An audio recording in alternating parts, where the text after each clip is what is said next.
So a lot of people don't think about this until after their product is manufactured. But you have to think about your packaging. Like, how are you going to package it and give it to your users? Like packaging, like a lot of people are like, oh, my product is manufactured, and then okay, well, I need to get the packaging done. And something, if you want packaging like this, then the plastic insert for the Beats by Dre thing, that alone requires like a custom machined aluminum tooling, which is maybe 2 to 3 weeks lead time for something like that. And then plus, if you look at it, there's a lot of printed matter, like printing will become your friend. That's why Jacinta is quite popular amongst a lot of manufacturers, is because you have to understand printing. Because you'll be printing manuals, you'll be printing your packaging, you'll be printing onto your products. And that all takes lead time. That's like it could be anywhere from 2 weeks to a month lead time. And so all of that is going to drag out your time frame. And then plus you have to pay for a warehouse to store all of your goods while you wait for all that to get done. So when you're designing your original or your product, you're better off thinking about the packaging at the same time and almost trying to do it concurrently so that you've got both of them going. And you can have degrees of difficulty, so you can have quite standard sort of box cut and fold, or you can do multiple kind of different manufacturing processes in the packaging alone. Yeah, actually, you can get really crazy. So packaging could be anywhere from this, which are just like cardboard boxes for your product, and then this is like a simple die cut. So you get to get a die that would automatically cut your cardboard into that specific shape. Then out in China, it costs about $30, and so you get that made, and then you give it to the printer, or a lot of times the printer will just do it for you. And then they'll crank these out, and you just buy 5,000 of them, like a one-time buy of 5,000. That might last you like 6 months to a year. This would be simple packaging, but then you can get really crazy where sometimes the packaging itself is another product design, and so then you have to work with multiple factories on just the packaging, and then you have an assembly line for your packaging.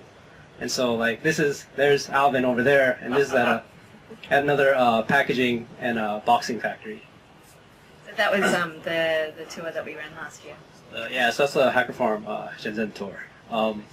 And so we take people to various factories and also wholesale markets to talk about sourcing and things like that.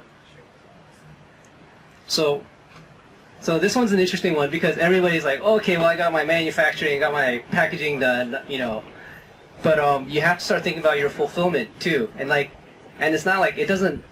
When you think about fulfillment, it doesn't happen after your product is manufactured. You have to start thinking about your fulfillment either before or as you're manufacturing your product, which is why the whole marketing thing should be done at the very beginning.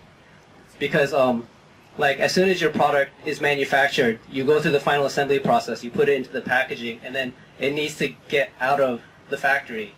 They're gonna forcefully just push it out of the factory, and so you need to figure out where it needs to go from there. So fulfillment is basically where does the product go after it's manufactured, but before it gets to the customer. Oh yeah. Actually, I guess that would be logistics. Fulfillment is how you get the product into your customer's hands. And this is slightly backwards because you have to think about first you have to think about how you're going to get the product to your customers. And so a lot of people start out with home fulfillment. This is where you're just going to have boxes of stuff in your home. And I've done this. I've been with Jacinta where her bedroom is full of boxes of books. And then you're running to the post office every day, shipping out stuff. And that's a common scenario when you're starting off. But it's also, you'll find out that for fulfillment, you'll be spending a lot of time doing the picking and packing, which is basically boxing everything up into the packaging and then sending it out. So then you might want to go into more of a fulfillment service. And so fulfillment by Amazon is a really popular one. So Amazon FBA, basically you just have your products shipped to Amazon's fulfillment warehouses, and then they will handle the picking, packing, and shipping to the customer. And then the customers can purchase it off of Amazon, and they even get the Prime designation. So you can get Amazon Prime. So this is really nice, except all your packages will go out in Amazon boxes. So you won't get any of your own branding. And also, like it's only cheap when it's done through the Amazon website. So if you sell through your own website but you want it fulfilled by Amazon, they're going to charge you much more. And they take a fee at every single step. So just to have it there for someone to put it in, depending on how many items go into a package. Then they've got the packaging, and then they've got the shipping. So so at each point you're paying for it. Yeah, but it will save you a lot of time. So that's another reason why you want to understand your margins, is because do you have enough margin built in so that you can have this stuff automated? So if you want to scale your company, if you want to scale like your product sales, then you're going to have to eventually go to a fulfillment house, and so you're going to need to have enough margin to pay off the fulfillment services too. If you don't want to use Amazon and use the Amazon boxes, then you can use like third-party fulfillment services like Shipwire. So they have other requirements as well. Like Shipwire requires like a minimum $500 per month in fulfillment fees. So if you don't do that, that means that you're probably doing about, like you have to be doing maybe around $30,000 in sales or more, or something like that, in order to like hit that. So if you can't do that, then you'll pay that $500 no matter what. So, but Shipwire, but you get all your own packaging, your own branding. And most of the fulfillment websites, fulfillment sites will have their warehouses in different locations. So you have to figure out where your customers are, because you need to know which warehouses you want to ship to. Like most of my customers for my products are in the U.S. So generally, like I work with like warehouses out in the U.S. and then, but I'd like to start doing more stuff in the EU, and so I probably start having my products shipped out to the EU. And if you do that, you have to start figuring out the VAT and all that stuff. But anyways. Do you guys have any experience or tips related to fulfilling live products? As in animals and Plants. Oh, that's complex. So the question is, do we have experience fulfilling live products? And that gets into a really twisted thing, because you'll have to. They have to survive. Well, I mean, they'll have to survive, but also you'll have to deal with each country has different rules on bringing plants in. I mean, for me personally, no, but there are fulfillment and shipping that specialize in that kind of, because you need special containers and regulated containers and all that sort of stuff. But I haven't. What sort of plants? Well, seeds? So yeah, we run a farm, so like, what kind of? They're not edible, so it's an e-commerce brand focused on houseplants for urban spaces. Oh, nice. And it's a little bit of a challenge to figure out, because they have to survive, they have to ship at the right time.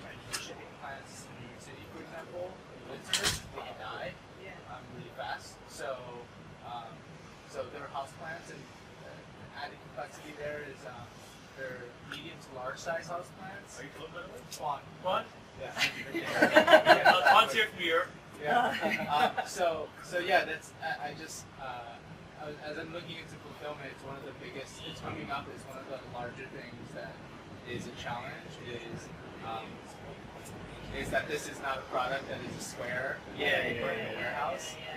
So it's a little bit. It has to be watered, and the timing is very important. So. Are you going overseas, or is it just I think right now just America. So fulfillment will probably have to happen there. Yeah. Where are you getting the plants from?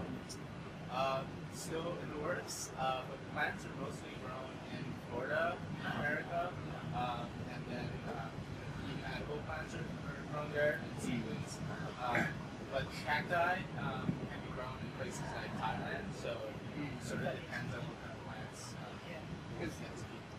A lot of the flower industry is done like in South America, and like so, like what you'd want to do is, if you have your supplier, then you would want to talk to them about what their recommendations are in order for like at least shipping around, because you have, for that kind of thing, then you have like say temperature requirements and things like that, so like environmental requirements. Or even talking to some of the nurseries, because they would be facing similar kind of stuff, or flower growers and that kind of stuff. Yeah, it's like a very simple product, but it's very vertically integrated, so it's almost like in every single step of the way I have to work with everyone. So Welcome to. Welcome to manufacturing. And this is completely different. I picked the digital world where everything is code. Welcome to a new world. Yeah. Actually, we. You need to start with a Slack or like just a channel where people hop onto it. Yeah. Actually, I think we're trying to figure out like also like how things will be structured. Like probably we'll have a discussion forum, and also maybe a chat. Just ask and see questions, and it'd be great. We'll help each other out. Yeah. I mean, we have discussion forums at the Hackerfarm site, or we can set up something dedicated. Well, let's talk about that afterwards. I think right now this is just like this meetup is just starting, so yeah, we're actually surprised that there's interest in this kind of thing. So I'm curious about the plans. She's like, oh, what are you doing? So okay, but I mean, so the once you the reason why you want to understand your fulfillment is because that informs your next thing that you have to figure out, which is logistics.